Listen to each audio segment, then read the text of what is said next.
Welcome in, everyone. We're back with another episode of the Uni Podcast. Today, I'm super excited. We have Dr. Luke Palmisano here. He is an emergency room physician in Los Angeles, a level 2 certified CrossFit trainer, and is starting, level 3 certified hot off the presses. Oh, just recently. Yeah, I think December. Okay, nice. So level 3 certified CrossFit trainer. He's starting his own metabolic health consulting business and offers clients the opportunity to prevent, reverse, and even cure chronic disease. And in today's episode, we're going to talk about extremely fragile state of the healthcare system in our country right now.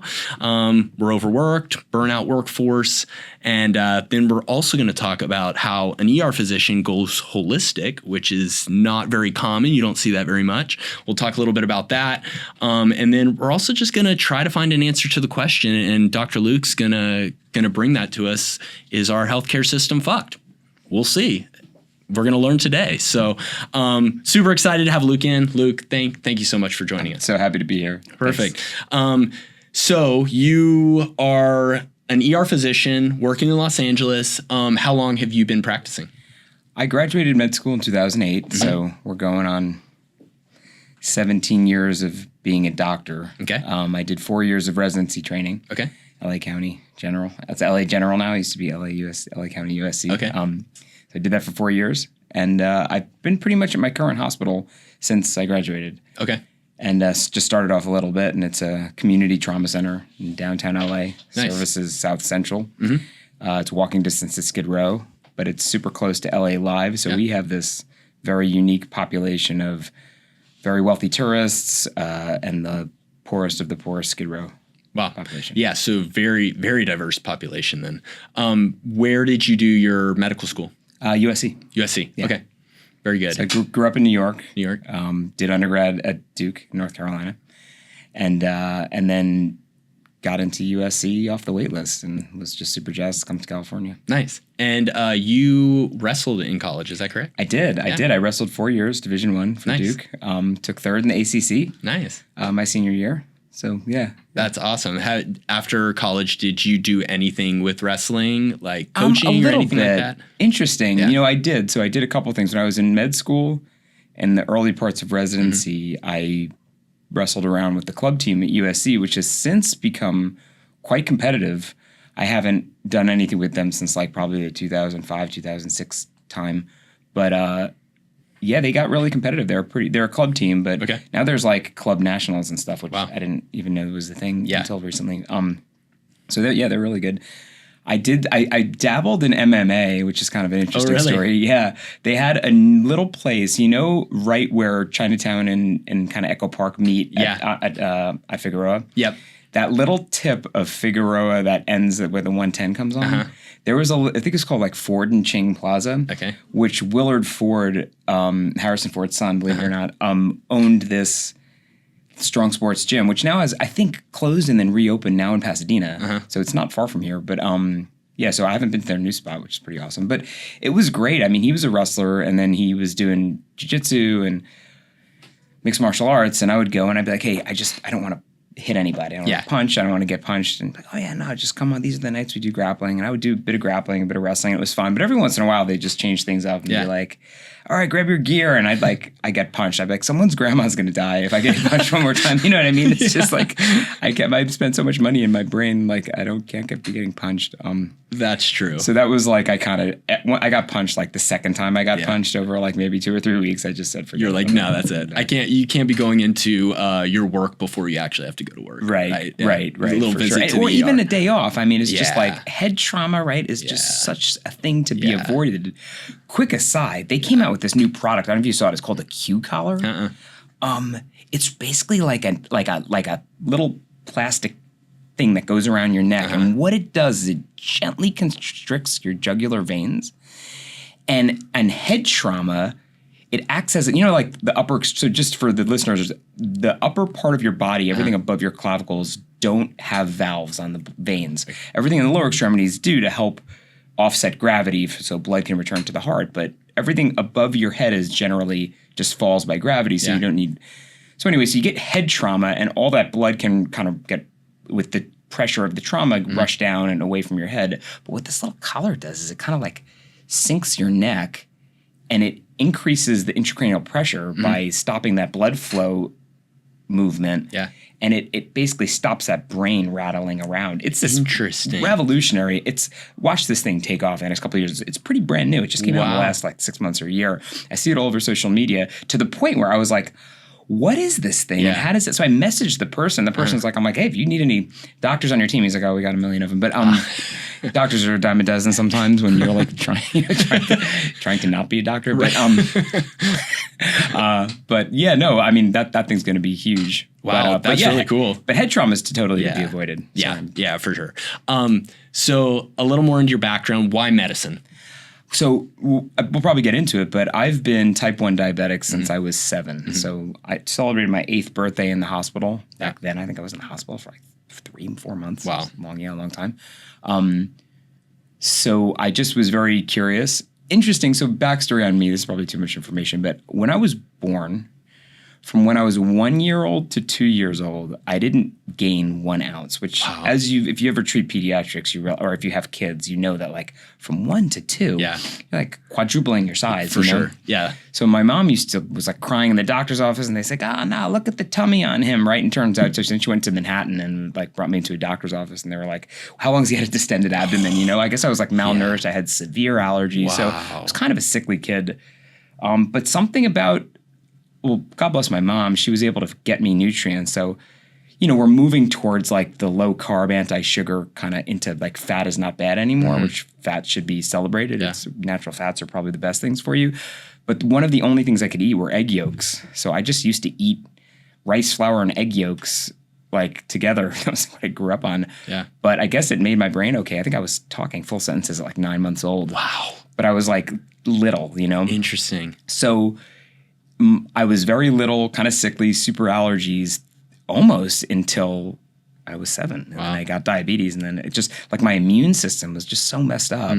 And then it just kind of homed in on my pancreas, blew out my pancreas beta cells, and then I was fine. Yeah. So once I started insulin, then I was like kind of normal. But so I got type 1 diabetes, but being kind of a little advanced brain and not to toot my own horn, but then like being really little going through this medical stuff, I would always be really inquisitive about what they were doing. And I met some super smart, capable doctors and some major idiots, right? Which as haven't we all, right? Yeah. So it was interesting, like being like, that guy knows what he's doing and that guy definitely doesn't. And I was like, if that guy can be a doctor, like I think I can definitely do it. Right. And then from a little young age, it was kind of when I decided I wanted to go into medicine.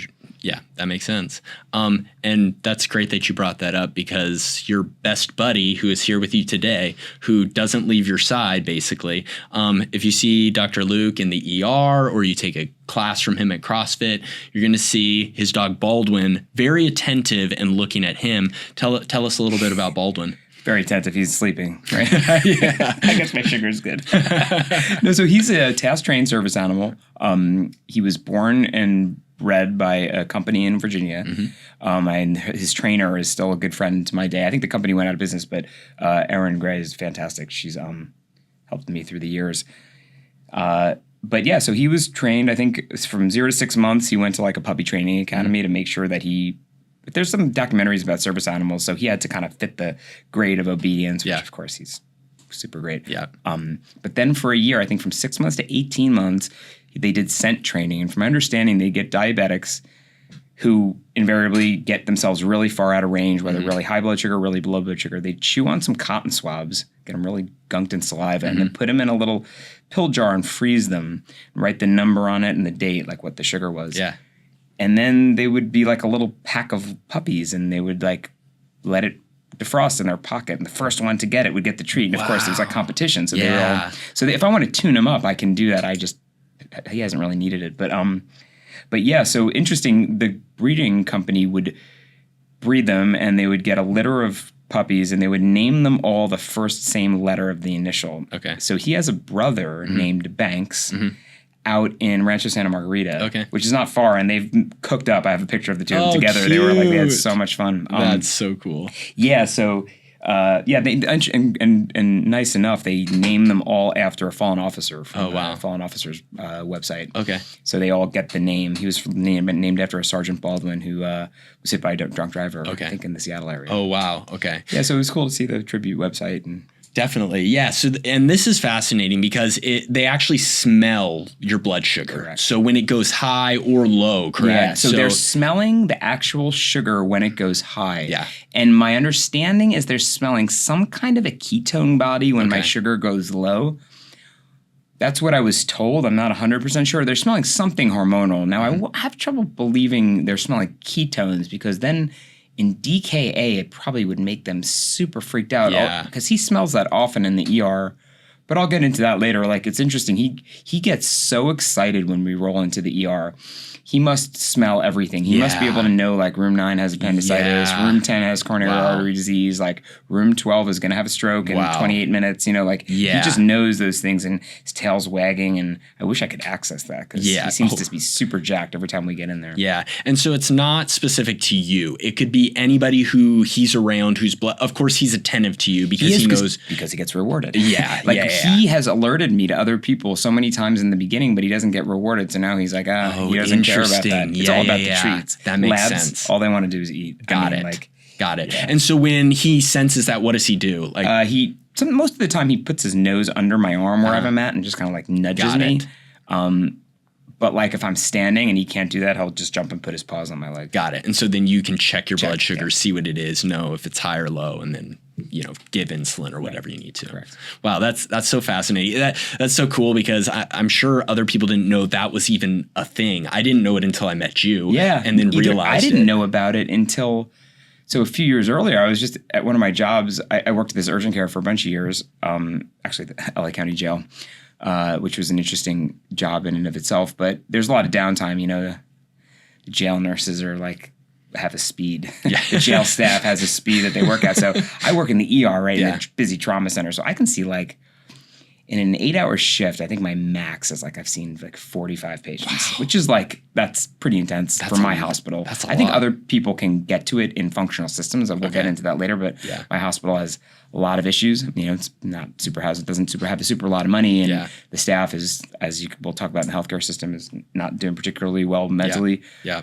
But this is like so slow. So I was just reading CNN, and CNN had an article about it, and I was like, wait a minute, what? Like diabetic, and that's interesting. So at that time in my life, I've had every iteration of diabetic products from the get-go, right? I remember when I first got diabetes, you have to blast your finger with this monster drop of blood, put it on a strip, let it wait 120 seconds, wipe it, wait another 60, and then visually match it up against which thing to tell you what your sugar was.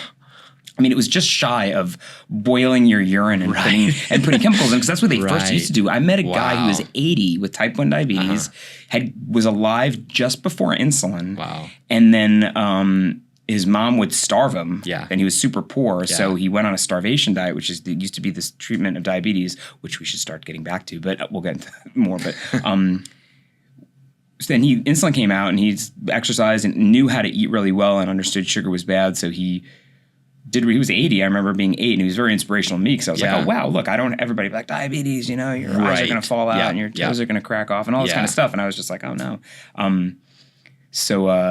But anyway, so I forgot my train of thought, but I think just like checking your sugar and knowing what. So at the time of figuring out about Baldwin, I used to have an insulin pump, and that would be for 3 days, right? And then you would change it every 3 days. And the markets migrated towards longer term, more expensive stuff, 10, 14 days. So I started using that stuff in my skin, CrossFit and sweating. I get so itchy in my skin. All of a sudden I'd have these red circles all over my body. The thing would just fall out. And I just couldn't use it. You put any steroid cream or lotion on your skin, it would not stick. So I was kind of like, SOL. And then I read about him, and I was like, oh, man, this is great. So that's why I got him, because I was just pricking my finger and taking shots, right? Like it was like I was back in 1980, Right. But so that's why he came in great. And then fast forward, I meet an endocrinologist from CHLA. She's fantastic, at the Little League Park. And she's like, take triamcinolone Flonase, the nasal spray. It's water-based. You spray it on your skin. and it dries within 10 seconds, and then you can stick whatever you want to it, and then that took that itchiness away. So now I have both the monitor. Okay. Which is funny when it goes off and he realizes, like, he probably alerted me and I probably just missed it because that happens sometimes. Yeah. A lot of time, a lot. So he'll hear the alarm go off and he'll just be like, he's like, shit, it beat me. Yeah, I know. Or Mo, like, oh, you listen to that thing? Yeah, you know, right. Yeah. I told you fucking 100 times, you know, and you'll listen to me. Oh, that's hilarious. Yeah, you can see it on him. He's just like, oh, he just turns and looks the other way. Yeah. Wow. Yeah. It's amazing technology how, well, animals, I mean, they've been around for forever, but now, you know, you've got the monitor, you've got the app on your phone, you can just click it and see it. So luckily now it seems like it's much easier to manage type 1 diabetes from a young age because of all the technology. It is. It takes, well, I wouldn't necessarily say it's easier. I would say more it's the safety nets are way stronger. Yeah. They're like, you know, if this thing is a blood curdling beep if you're sleeping, which is why I turn it off sometimes. And my wife gets super mad at me because then all of a sudden I'll wake up like, all right, you know, my sugar's low. And she'd be like, don't turn that damn thing off. And I'm just like, I just need a night's sleep, but I can't have this thing. But, you know, it is like, it's definitely way better. The technology is for sure better. Yeah, definitely. So the first thing I kind of want to get into is we're going to talk about the healthcare system. It seems like there's two big problems. We're having sicker people, sicker patients, just globally, really. And then we've got a depleted workforce. Morale is just shit. Like doctors, nurses, employees just like leaving the profession. So short-staffed, sicker patients, busier ERs, busier hospitals. So let's start with sick people first. I mean, me and you seeing patients in the hospital, all you have to do is take a medical history and their medications that they're on, and you've got a list of 30 medications. Some medications are treating other medications. Like, it's just out of control. So why do you feel like right now we have so many just sick people? Poor nutrition. Yeah. For sure. Yeah. 100%. Yeah. I mean, it's just interesting. So I just, went to the seminar this weekend, which was awesome. The Medfix Foundation seminar. And the previous owner of CrossFit, who was a big anti-sugar, led a huge, anti-Coca-Cola, put this new seminar on that's basically just like, a medically induced, this is just not fringe science anymore. This is like, or fringe thought. This is like, it's non-industrial friendly and it's non-economic friendly. And if everybody adopted it immediately, the whole world's economy would collapse. Yeah. But that being said, if you want real health, a medically induced ketogenic diet, when you are, the more metabolically deranged you are, the more on the ketogenic spectrum towards carnivore you should go. It's like a breaker, is just to reset the metabolism, because we were not designed to have carbohydrates all the time. Yeah. We just weren't, right? They were seasonal and sporadic in the 98% of human existence. Yeah. Hundreds of thousands of millions of billions of years, or wherever long humans have been. I don't know the number, but the length of that, about 98% of it, we weren't farming and we weren't eating regular doses of carbohydrates. You can look to that, to basic physiology. Are there essential amino acids? Yeah. Are there essential fatty acids? Yeah. Are there essential carbohydrates? Yeah. No, not right. carbohydrates. There's none, right? Yeah. There's not one essential carbohydrate, because your body can make them. Gluconeogenesis is a process your liver builds its own carbs. So I think, there's ways, and historically, where did we get to this? I think it all started with I want to say Alicia Keys, but no, it's Alice Keys. Ansel Keys is a researcher in the 50s. It's the most highly cited article, I think, that's cited for nutrition research purposes, called the Seven Nations Trial, Seven Nation Army or something. Okay. It's like and it basically tried to link high saturated fat content with bad disease outcomes. Yeah. And now, like, you look at it with like a scientific lens. You're like, there's 8,000 confounding factors with quality of nutrition, sedentary behavior, smoking, all this kind of stuff, and carbohydrate intake. Yeah. And so if you eat a high carbohydrate intake across the board, and you take two groups of people, just high carbohydrates without saturated fats and high carbohydrates, and you add in a ton of saturated fats, the people with high carbohydrates and you add in a ton of saturated fats, they do very, very badly. The people with high carbohydrates without saturated fats do pretty bad as well, Yeah. not quite as bad. So if you Yeah. look at the two of those, you'd be like, oh, wow, it's the saturated fats, because the people with the high carbohydrate intake and not a lot of saturated Yeah. fats don't do as bad as they do. Yeah. But hint, if you take the carbohydrates out and you just replace it with protein and primarily fats, they do like exponentially better. Yeah. So that started the train, and then there was some kind of McGovern report in the 70s and then it started with like the low fat diet. Yeah. And, you know, the sugar industry, when you follow the trails of it, were the beginning of it. You know, the AHA was one of the first ones to be bought out, and low fat diet. Yeah. Still, I hear cardiologists telling patients still to avoid saturated fats, and I'm like, we are so beyond that. Yeah. And it sucks for me because I'm, number one, in the ER, so I don't have established relationships with these patients. And number two, I'm getting ridiculed by my colleagues when they're the ones that are wrong, right? I ask every single patient in the ER, which is rare, what are you eating? How are you moving your body? And how are you sleeping? Yeah. And invariably, 1 to 3 out of 3 are all jacked up. Yeah. And, you know, some people don't want to hear it. They want this desire to be healthy, right? Yeah. So they want like, oh, but give me a CT scan so I can have appendicitis, so I can have my appendix removed, and then I'll go back to being healthy. Right. I'm like, well, here's the deal. You don't have appendicitis and you're not healthy. Yeah. It's like if there's something acute, it's like they want you to take care of it. Like, help me take care of this. But if it's like, if it's a chronic thing, they don't want to hear it. Right. And it's like, I've been doing this for 4 to 5 years now. I got my MDL1 in like 2019 when I was an L1 coaching, CrossFit coaching certification for doctors, right? So I go out and it like really just smacked me, woke me up and said like, wow, this, I felt like I was home. I'm like, I've been saying this stuff for years, but not anywhere near as distilled and focused as these guys got it, right? I mean, Greg Glassman's one of the smartest guys in the world. So I started doing this in the ER and 2-3%. Now I'm up to maybe like a 10 to 20% adoption rate where they're like, okay, I'm listening. Wow. To the point where like the EVS workers, the nurses, the security guards, they're coming and finding me and they're saying, hey, tell me more about this stuff. I hear you talking about it with patients. I want to hear more. And I'm like, absolutely, I'll talk about this shit for days. You know what I mean? But I do get 80% of the people that are like, no, I'm doing that. I'm doing that. Right. Just last night, I had a monster lady, super, super nice, very large, right? And I don't like to make the guess that when someone is very large, their metabolism is bad. Right. I use the other markers, right? And like Swami Satchidananda is like an old yogi, and I love his outlook on life. And he says people come in different shapes and sizes. And this is what he said. And this is a guy from like the 60s. And he was saying like what matters is what kind of their work capacity is. Some people look like a pear, but they can run a sub 5 mile. Yeah. And great. You know what you're doing. You know what I mean? Your biomarkers are better than mine. So that's okay. So I don't care that you're a big person. That's fine, because you can be a big person and be very, very fit and very, very healthy. Right.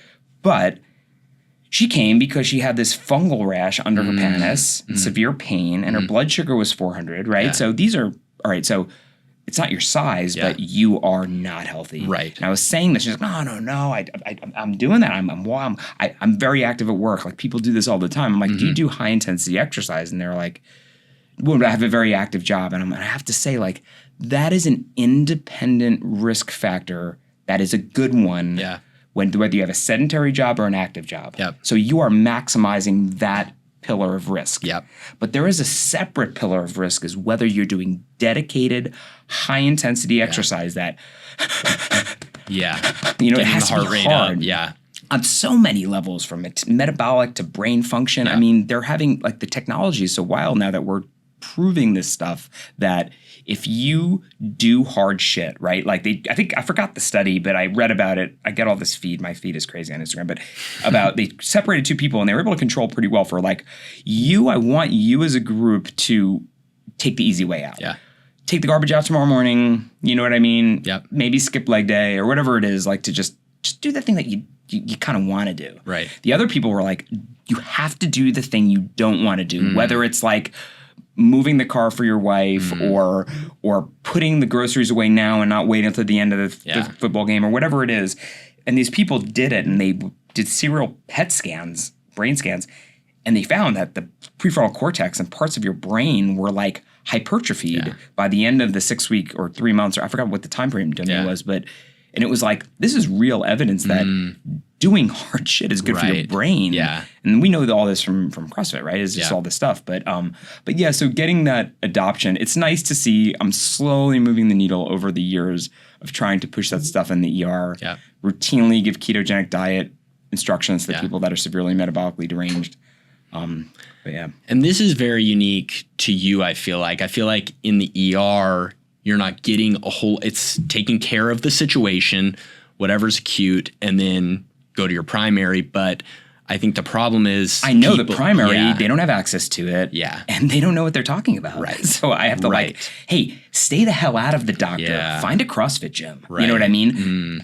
Go shop in the perimeter of the grocery market. Yeah. And if there's no grocery market in your neighborhood, because that's my population, it's food desert. South LA is a food desert. There's like no supermarkets down there. So it's like misfit markets. Yeah. Go on, Impossible Foods or whatever it is. You can go on there and order fruits and vegetables and they'll deliver it to your address in a box once a week. I do it. And number one. Number two, it's cheaper. It's all the, farmers markets waste that like, oh, well, this carrot's lumpy. Yeah. They I don't care. I'm going to cut it up anyway. Yeah, you know they what don't I mean? look like a typical pretty fruit. Yeah, right. This avocado is lump or has a divot in it. And I'm like, I don't care. I'm going to smash it up and make guacamole out of it. Like, who cares?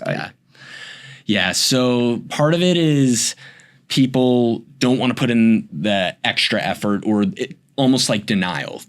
That's not my issue. I don't really have that issue. I'm active. I eat, pretty well or whatever. And part of it's an education thing, I think, as and well. we are. It's not even that they're not seeking out or getting the education. The people giving them the education are lying to them. Yeah, it's not good education. No, right. Yeah. I mean, Skittles is marked as a low-fat food. The AHA, American Heart Association, stamps Honey Nut Cheerios. Its main ingredient is sugar. There's no way that stuff is healthy. Right. Red meat causes cancer. Get the fuck out. Excuse me. Get out of it. No way. There's no way. Yeah. No, if you take red meat and you add all sorts of sodium nitrates and you grind it up and you put it through a tube that's cleaned with bleach and you know what I mean? You put it like, yeah, sure, you eat a ton of meat sticks from 7-Eleven or hot dogs or something. Yeah, you might be a little bit at a higher cancer risk. But I would guess that primarily is because when you're eating that processed garbage, you're overloading yourself with carbs and sugar. Yeah. And I don't think I could answer the question, is a processed hot dog going to cause cancer? Until you remove the bun that's loaded with sugar and carbs and microplastics. Yeah. Like you got to remove the carbohydrates from the equation and then ask the question, because it could be that preservatives and microplastics don't really matter if you completely eliminate the sugar and the carbs. Yeah. I mean, there's real good basic science literature showing that hyperinsulinemia, the high output of insulin by your body, is the primary driver of everything. And the way I can interpret it is it's hyperinsulinemia. You get this insulin response. Insulin does all this downstream crap effects when it's on high for too long, even if you have a normal blood sugar. Yeah. But it stores fat in places it shouldn't. Number one, like ectopic fat, like fatty liver. And number two, like intracellular lipid deposition. And the more you're burning carbs from, you remember like the basic science stuff, like the Krebs cycle, right? Yeah. And all, the electron transport chain, mitochondria and stuff. So you're burning carbs and you're like, you can't keep up. The mitochondria are not able to keep up by burning carbs. So then the carbs shift over to anaerobic metabolism, lactic acidosis and fermentation and all the stuff that makes the milieu inner cytoplasm of your cells all gunked up. So you got these fat depositions, you got these acidosis environments, then your mitochondria start to fail. And mitochondrial failure is the beginning of every chronic disease out there, which always starts from hyperinsulinemia. So name the chronic disease: cancer, mitochondrial dysfunction of a rapidly evolving cell; dementia, mitochondrial dysfunction of the brain; hypertension, mitochondrial dysfunction of the muscle cells in the artery wall. Yeah, any of them. Obesity, mitochondrial dysfunction of the adipose delivering tissues. Yeah. So it's not an easy question, but if you're looking at it on a large scale, what's the first step in starting to change this? Like, we have really sick people and it's not going to be a snap of a finger, and it's a long process and it's not an easy process, but what's the first step? The medical community adopting all right, you're right. It's a very difficult question. But I think from a general sense. Yeah, general. the medical system moving from out of industry. So it's like we're so biased by pharmaceuticals and devices that they've infiltrated the systems and the governing organization so much that when it's like, what is the guidelines for treating diabetes? And like first step is like, you know, I'll just say like something vague like diet and exercise. And then step 2 will be like metformin, right? Yeah. But like, no. It should be steps 1 through 8 or diet and exercise. And let's go. And what does diet and exercise means? Number 1, it means high intensity. Number 2, diet means no carbohydrates. Like we give metformin and sulfonylureas to type 2 diabetics so we can better process their body's ability to not tolerate a carbohydrate load. Yeah. So the hallmark of diabetes is I cannot tolerate that carbohydrate load. Yeah. You just gave me a Coca-Cola or an orange or a slice of bread, right? And my body just, can't do that. Baked potato, no way. Yeah. Sugar's up high. Yeah. So we give drugs so our body can better tolerate that carbohydrate load when we could easily say, kick the potato to the curb and cut an avocado in half and make a pretend baked avocado. I mean, it would be so much easier to do that. Yeah. So if we could stop being so dictated to by, I think it just happened. Doctors are not bad people and they want to help. Right. Which I think this leads into burnout as well because we're spinning our wheels at the behest of the pharmaceutical industries, and we're the only people out there that have a Hippocratic oath. Yeah. We have a duty to the patient as a provider. No one else does. Yeah. The CMO of the hospital doesn't. The CEO, the pharmaceutical rep has no direct care about, not care, but responsibility to the patient. Yeah. The pharmacist, you know. Yeah. None of them do, except for the ones providing the medical care. Yeah. So I think if we could try and at least acknowledge that we need to divest from that a little bit and go back to like, I mean, she's political and polarizing, but Casey Means, I think, is really smart. She did 4 years of a surgical residency and left after her 5th year. So she didn't finish as a general surgeon, but 4 years of surgical residency is a pretty decent amount to see what is wrong. And, you know, her Instagram handle's like Dr. Casey's Kitchen. Her primary thing is like physicians need to get back to like, how do you eat and how do you move your body? Because that's so much more important than did you take your insulin? You know what I mean? It's like, you need to take your medicine when it's prescribed accurately, but every single medicine is a poison. Yeah. So the idea is accurately dose that poison for a problem, let them neutralize each other. Yeah. But this chronic medicines for like stuff that like, even for type 1 diabetes, right? If I didn't take my insulin, I'd die. But that's not to say I shouldn't follow an ultra low carb diet so I can take way less of it. Yeah, yeah. I mean, I went and I adopted a fairly ultra low carb diet to the best of my abilities because it's very difficult. But, you know, about a year ago, and my insulin administration chopped by over 100%. Wow. I mean, I think I was taking like 22 units of Lantus twice a day as my basal. Yeah. And then about the same amount, about another 44 units of short acting throughout the day and when I was eating. Now I'm taking like 12 units of Lantus twice a day and less than that in short acting. Yeah. Hey guys, it's Lofton. Ever wonder why 2 nurses would start making shoes? Let me tell you why.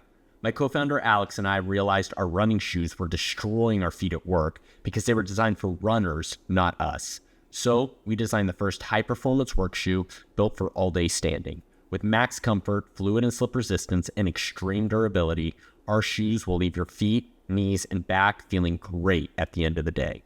Check us out at www.uni.shoes. And I guess this transitions perfectly into, because like you said, doctors aren't incentivized to necessarily do that. Like the system is skewed to where they're kind of playing with pharmaceutical companies, and that's kind of the driving force behind a lot of like healthcare and the decisions we're making. So as we move into kind of the state of healthcare from sick people now to like this workforce that is very overworked and it's not really set up for healthcare workers and doctors and nurses to thrive. We're going to talk about that a little bit. So right now the workforce is getting smaller. I know it from the nursing side where nurses are just getting burnt out. It's just crazy. From a physician side, what are you seeing from physicians? You're in the ER, but like from primary to ER to surgeons, like what are you seeing from physicians? I think my general think on like just 30,000 foot viewpoint is people are burnt out because they're not able to find the joy in it. They're not able to find the successes because nobody's getting better. Yeah. So they think they're not doing well, and they're internalizing it, and they're thinking they're doing, when it's just, they're just being set up for failure. Yeah. Like if you're telling people to eat a low fat diet and you're wondering why they're on their 5th antihypertensive, it's something doesn't make sense. Yeah. So that ignorance is really driving a lot of, I think, the physician burnout, because people are just getting sicker and sicker and sicker. And the patients are getting angrier and angrier and angrier, way more mistrust of the medical system, which is probably rightly so. I mean, they're so quick to demonize people that don't follow what they say. We saw that with COVIDs and vaccines and stuff. And it's like, now it's coming out that like, wow, maybe they weren't quite as safe as we thought. Who knows? You know what I mean? Yeah. But like, it's the same thing. Like a cardiologist is telling you, don't eat saturated fat. You can't eat that piece of meat. You have to eat, your other things. So they're like, all right, well, I made a portobello mushroom and I'm putting a bunch of bread on it and ketchup and like, and their sugars are higher and they have their 5th heart attack. And they're like, but I'm doing exactly what you're telling me to do, So the patients are angrier. Right. Angrier patients. Now, there's a whole lot of society things that I think probably, especially in the ER, there's society failures. So people are just in general just unable to deal with life sometimes. Yeah. The level of grit in our population, like let me just, like people come in and like they'll have complaints like, well, I have chest pain. Oh, well, tell me about your chest pain. Well, like I'm supposed to be, one person told me, I pay my rent on the 5th and my new landlord wants me to pay it on the 3rd, but I want to pay it on the 5th and we got to pay it and he doesn't want me to let me pay on the 5th. Now I have chest pain. I'm like, let me check a troponin. Yeah. Check an EKG. You're 35 and you have, you don't have a whole lot of risk factors, but sure, you're not having a heart attack, I'm going to call your landlord for you. You want me to write a note that says you should pay your rent on the 5th? And they're like, yeah. I'm like, get out of here. Like, what do you think we do? It's not really what we do here, But so there's like a general, but I think primarily is like for doctors at least, I think we're just getting burnt because of our unsuccesses. Yeah. We feel like we look at the population getting sicker and sicker and sicker, and we're getting all this ability to expand and deliver healthcare to more and more and more people. We're seeing more patients per hour. We're delivering more care. But nobody's getting better. So I think that's really making people upset. And you're being pressured to see more patients, right? It's like, how quick can you see a patient? How many can you see in this certain amount of time? And a lot of that is coming from administration, and it's all goes back to revenue and how much money the hospital's making. And that's a lot of pressure there. And then, like you said, a lot of the reason a lot of us went into medicine is because we wanted to help people. But if you're not getting those wins where you're seeing that a lot, then you're like, wait, so I'm dealing with angry patients, like a lot of pressure from CNO, CEO, all this, and I'm not seeing any wins either. So it's like, what am I doing? I think the pressure for the productivity standpoint would be solved by giving a little bit of financial incentive for people to do more work. Yeah. Physicians are lucky that most of them are contractors, and we get paid to see more patients. Yeah. Like the more patients we see, the more bills we generate and the more financial incentive we have. So there's like we used to work hourly rates, I'd see it. People are, checking their email, reading the newspaper, like, I guess I'll get up and go see another patient, right? Yeah. When you're being paid by per patient, you're not coming to work to read your newspaper. So every single person across the board, when it changed to a productivity pay model, got up and worked more. Interesting. So I think I would like to see productivity at the bank. Yeah. Have the bank teller. The more patients he sees, the more customers he sees, right? Same thing like the Starbucks. DMV. I think Starbucks might do this. I don't think they pay their people in productivity, but they all crank. Yeah. And I'm like, if the radiology techs could work that fast, the hospital would see way more patients because that's another part of burnout, right? Is like, if you're not operating at the highest level of your training, like when I have to wheel a patient over to CT because there's no transport. Here's a good example. We had a guy the other night that was like so out of it. Turned out he had some kind of a over-the-counter, like Benadryl overdose or something, but he was just out of it, and we kept having to give him meds. And then we called the radiology tech like the 5th time. We're like, hey, we gave this guy the meds, and he's kind of ready for CT. He's like, okay, I put in the request for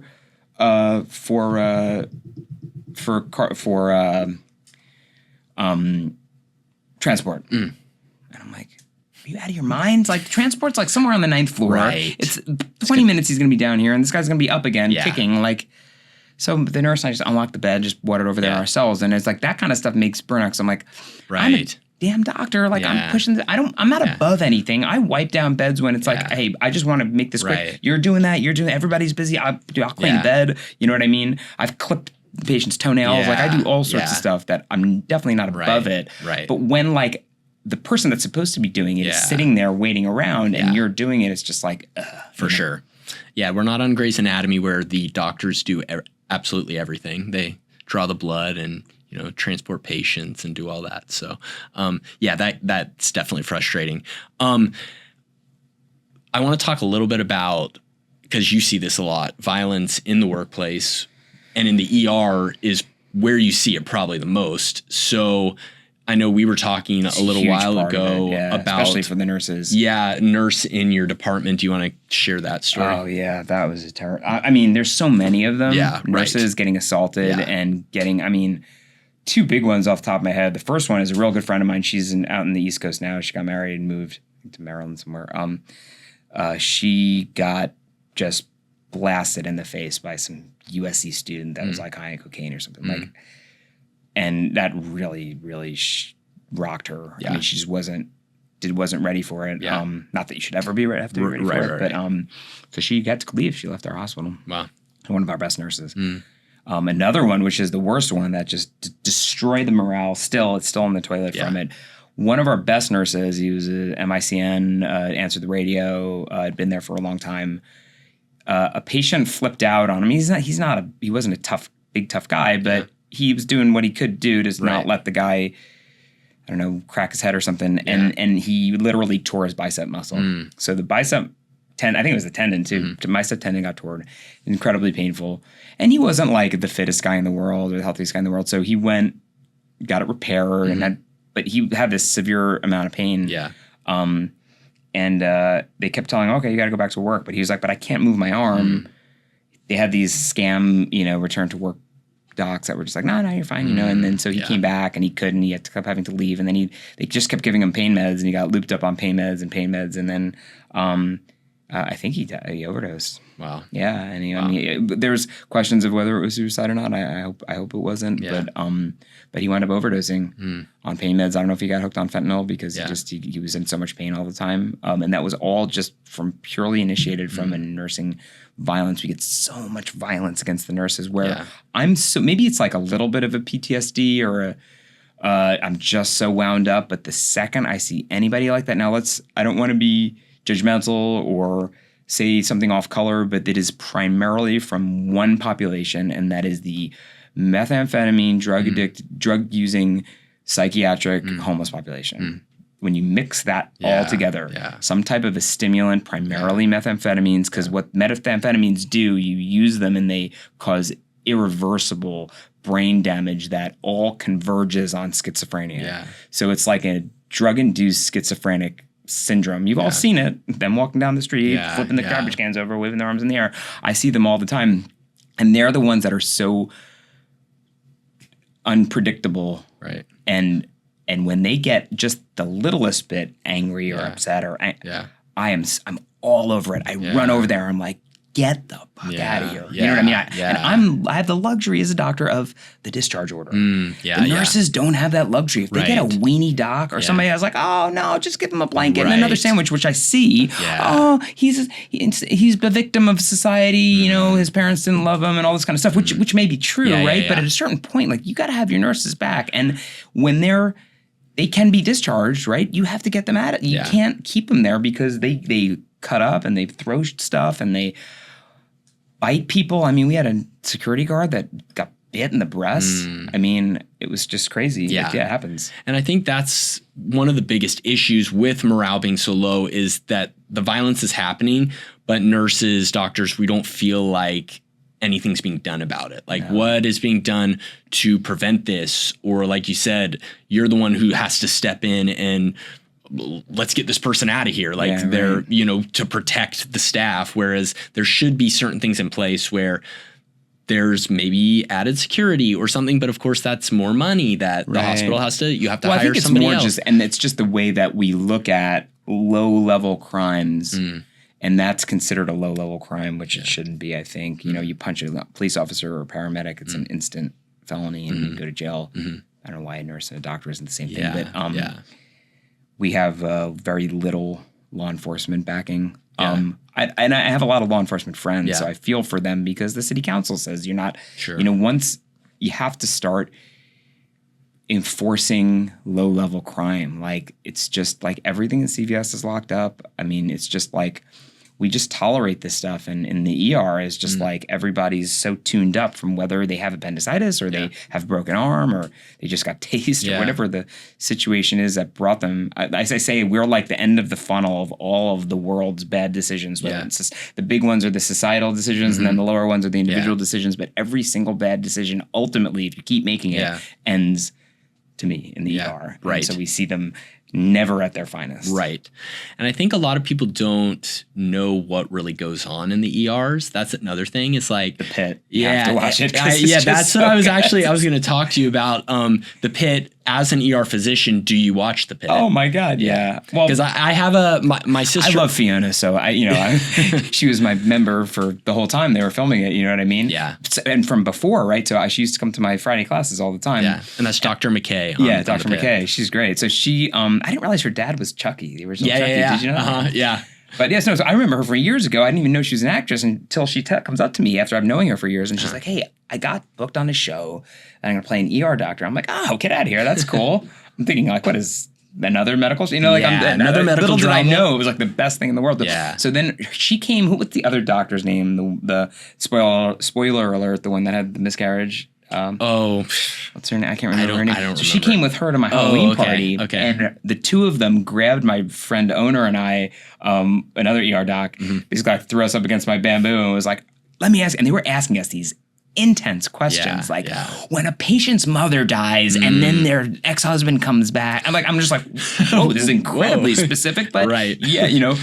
And we spent like hours with them at this party, like telling them, and then the show comes out and I'm like, my God, this is it. Yeah. I mean, people don't understand like what we do. Yeah. I think most ER providers and doctors and nurses and stuff, when they watched that show, they were like, I feel seen. Yeah. Now people understand like how bad it can be, you know? Right. Totally. And you have to find your ways to deal with it. You see some people that handle their life very well in that show and some people that are on the brink of collapse, right? So, you know, we do a lot of it. I work for a group called United States Acute Care Solutions, and they're really good. It used to be the legacy group is called VEP, primarily a California group, but they're very, very almost identical in the way that they're run companies, and then they merged. USACS is a national company. Yeah. It's the third largest healthcare delivery company in the world. Yeah. Provider-wise, and it's 100% provider-owned. Yeah. So it's owned by docs. All the docs and PAs run the corporate structure of it, which is nice because they have a mission statement that's like to care for patients. But they really drive down the burnout and recognize it, and they teach all. I'm an associate medical director.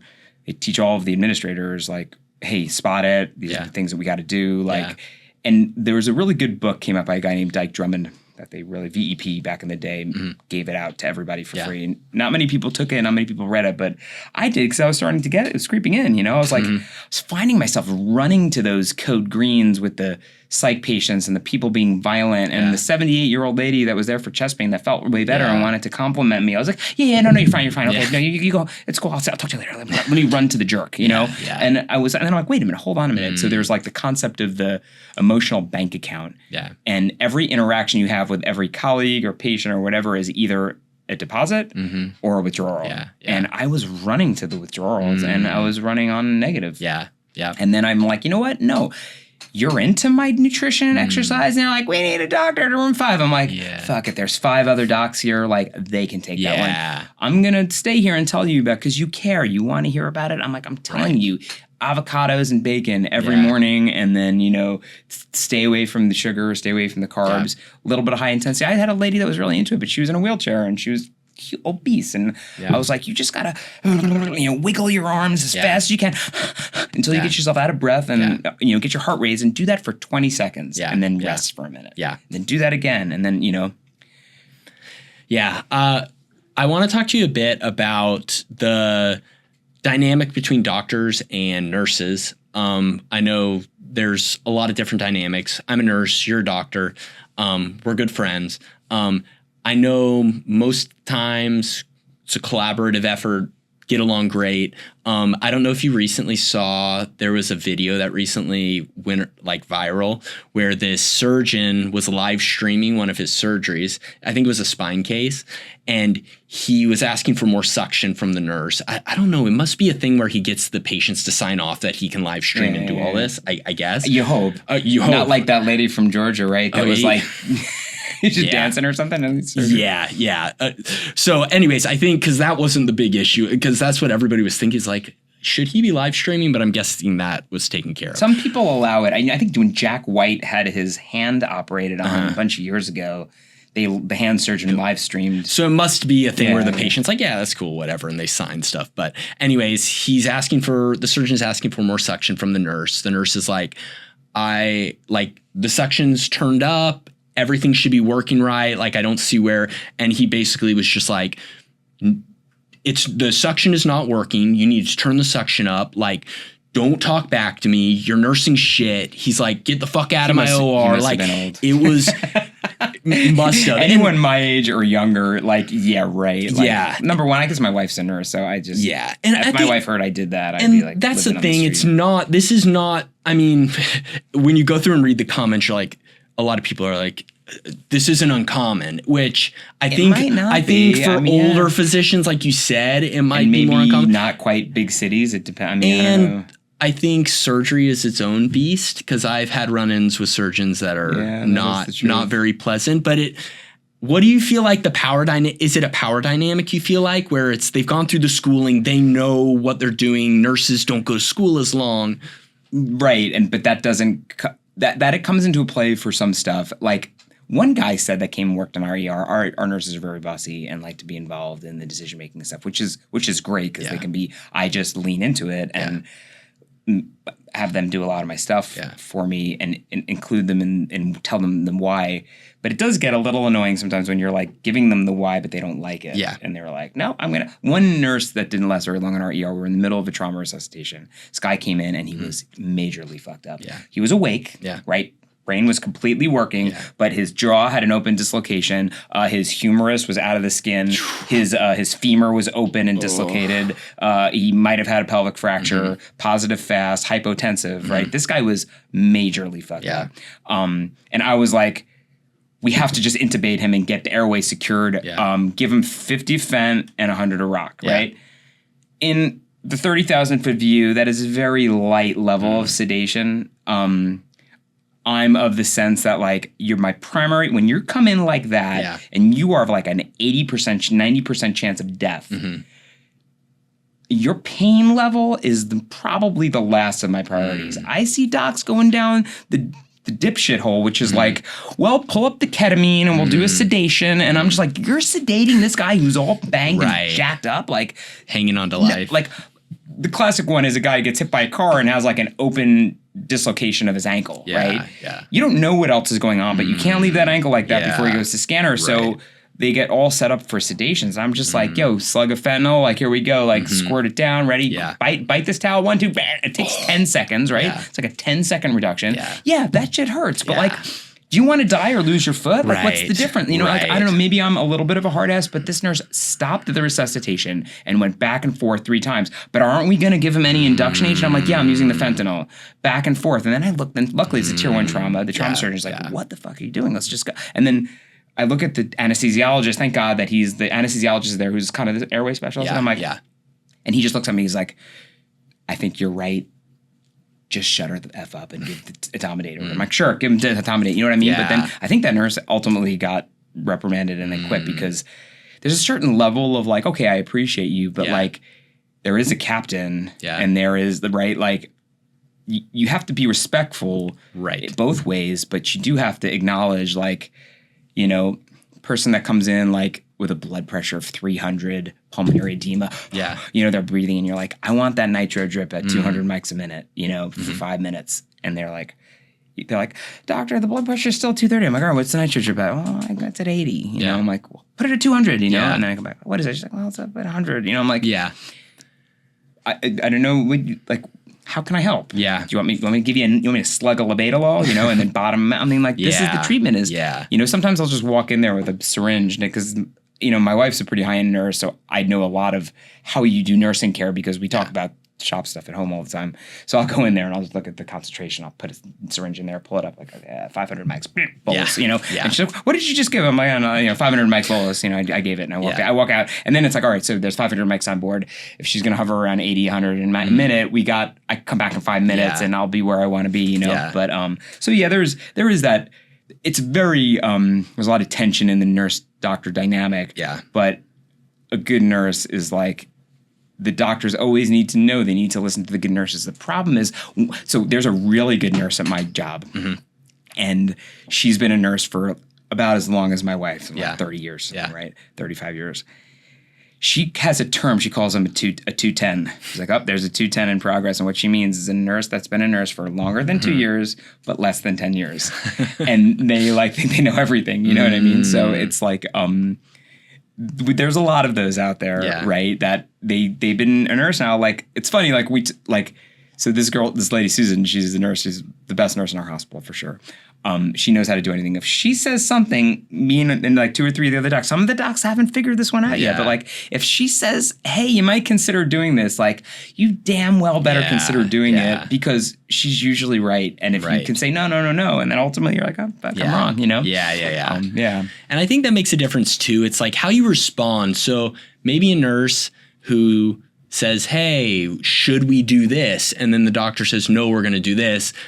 I don't think it's worth the nurse arguing about it. Right. But also, if the doctor responds initially and instead of no, this is what I believe is the best way to go about it, you continue doing it. Right. There should be a level back and forth of okay, can you tell me why we're not doing this? And then not be just no, I'm the doctor. Do what I fucking say. So I think it's probably a combination of both, and that's the whole thing about collaboration. It's maybe the nurse sees something the doctor doesn't see, or the doctor doesn't see something the nurse sees. You talk about it, make a decision, and go with it. And respect. I mean, just being respectful. And that's probably the personality of a lot of docs. Unfortunately, they sacrificed a lot of stuff in their younger years to get to where they are. So they're very emotionally, socially stunted individuals, right? Most docs, I don't know, I was an athlete, so that helped a little bit because I had a team dynamic before med school. And then I was a wrestler, so I was very stunted in my socializing, right, as a younger person. But then I got to med school and I was like, wait a minute, I can go to school till 3, eat whatever I want, study till 5, and then go party every night. So my med school was a huge party. I think I had a sticker back in the day. That was the Ticketmaster tickets that they give you. I had a wall in my apartment that I had every ticket that I went to in a concert in LA. And it was a big wall that was full. I went to so many concerts. Wow. I think I went to Coachella every year from 2003 to 2011. Oh, wow. Which was the heyday. Yeah, the heyday. Prince, Paul McCartney, the Chili Peppers, Radiohead. Nice. Yeah, some good. Good times in medical school. Yeah, medical school was great. Then residency was tough, but at that point it mattered. You know what I mean? So it was just a lot of studying. For sure. One thing I want, which I gave you a heads up, but I do want to get one of your best ER stories. I know you have so many, it's probably hard to choose from, but I just want one of your best ER stories. Absolutely. Let me give you the best one that I have, but let me give you an interesting one, which brings up some very modern, because this happened last night.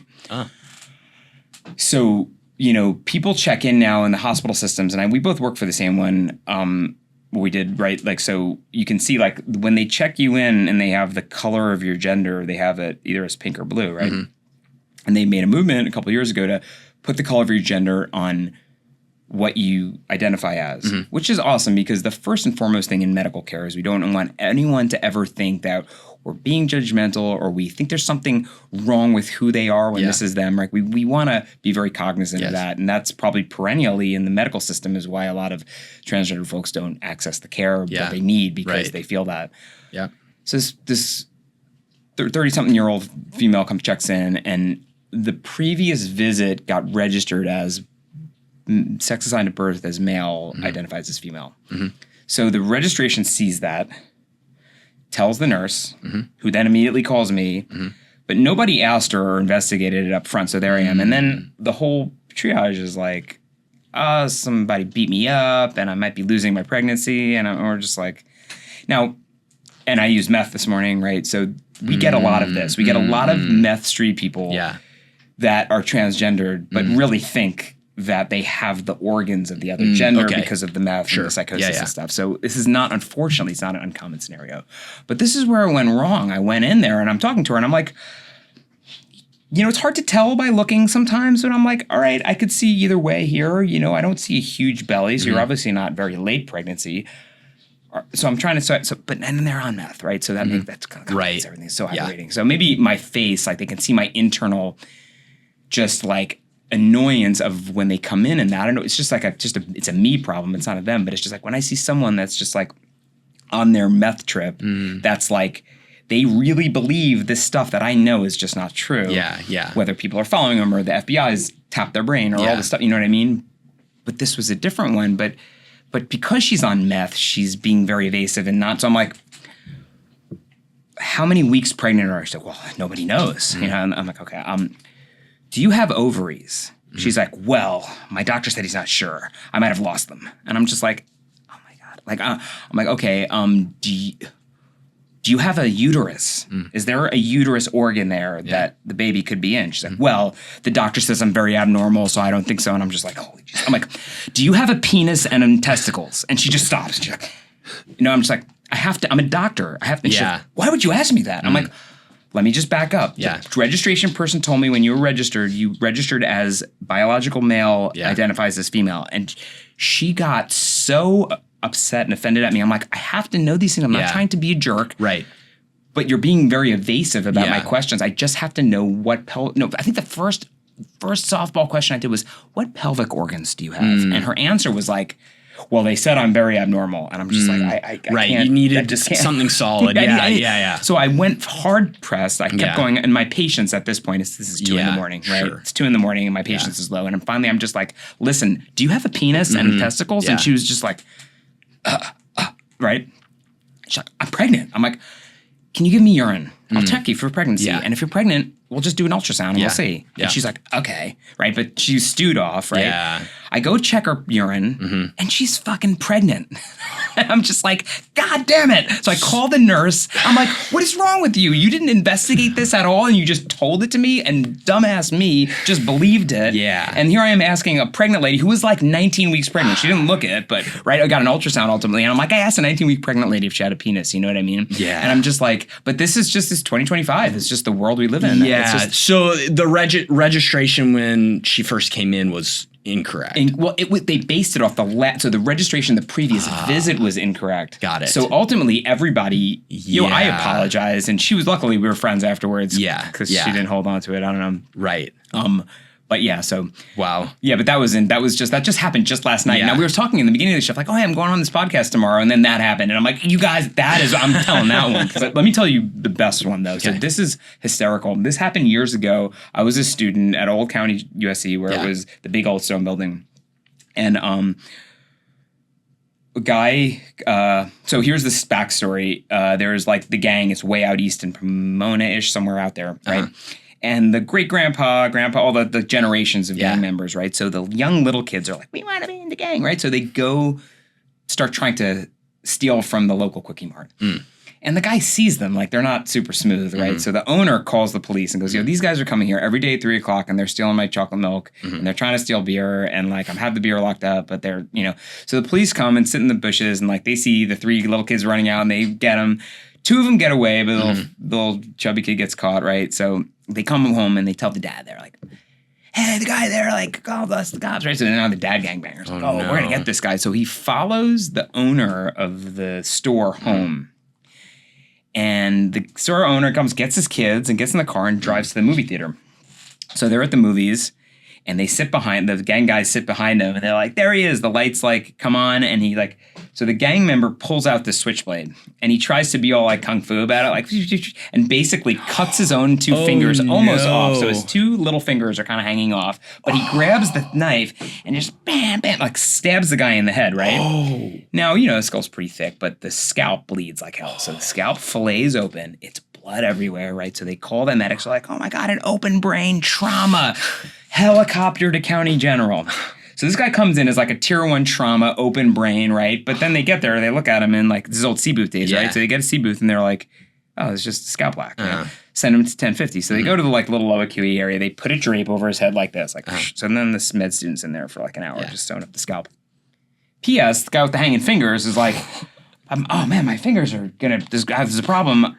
I can't go to the local ER because they're going to know it's me. So he drives all the way to County General. Oh, no. So he gets there and the fingers are like dead now. They're blue. And the orthopedic hand guy comes in. He's like, these things are no good. Now, meanwhile, he's seated literally across the table from the guy. But the guy didn't know because of the drape over his face. Right. So the orthopedic guy comes in with the rongeur and clips his two fingers off. So now the two fingers are sitting there on the table, right? And this guy's got no fingers, right? And he's sitting there. Now the guys are waiting for the stuff, and right now the tending and everybody comes in. Med student's sewing up the thing, and the med student like rips up the sheets, like, look at what I did, right? And the guy's like, that's the guy that stabbed me, right? And the guy's there, and he sees him. He goes, so he gets up and runs, right? Bolts out of there. So the security guard can't catch him anyway. So they call the police. The police come, and they're like, they take the two dead fingers and they print them, and they find the guy's prints, and then they go to his house and arrest him. Hilarious. Fast forward like 10 years later, I got subpoenaed for a case. We get subpoenaed all the time for traumas, right? This guy stabbed this guy, and you were the doctor. So anyway, so I was just like really annoyed. I'm not driving to East LA. So I made like a sergeant to come pick me up, and I'm telling him that story, and he's like, that's crazy because I was one of the officers on that case. Funny. Like, he remembered the case. Wow. He's like, I remember I was one of those. That's wild. Yeah, that was like full circle. So that's just a little bit of what you deal with on a daily basis. Yeah, man, right? the pit had it right. I mean, all that shit is just like every day. I mean, save the MCI, right? Like that was like, we get a couple of those. We get like some, but not never like we never gotten to the point where like we're running out of blood. Or like we get like our MCIs are like 4 people, 5 people, right? And then not every single one of them needs all that stuff. Like that was very, very dramatized. Not that it couldn't happen though. I mean, I'm sure like it was probably like that in Vegas when that shooter shot that concert up. You know, I heard it was like that there in the local ERs. Yeah. Well, I know we could go on talking forever, but I do want to just let people know where they can find you. You're starting your metabolic consulting practice. Where can people find you if they want to look you up? So easiest one is drlukep.com, Okay. drlukep.com.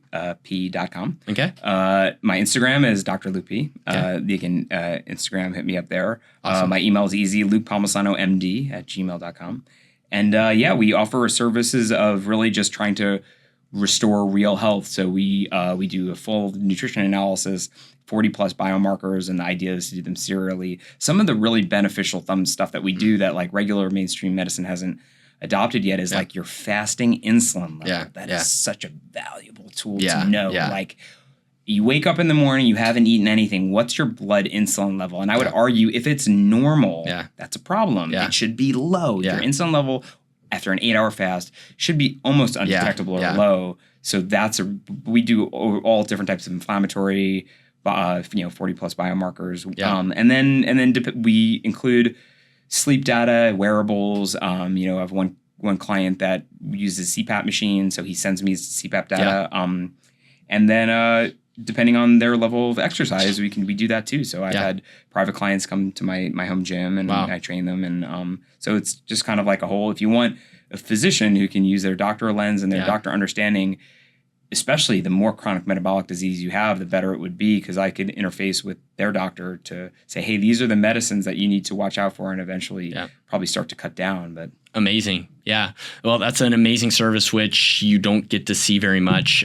So the fact that people actually can have access to something that's holistic like that's incredible. So good luck with that. And Thanks. I'll be keeping up with you and see how that's going. So Oh, yeah. thanks so much, Luke. Thanks for having me. You're the man. Oh, you're the best. Thanks.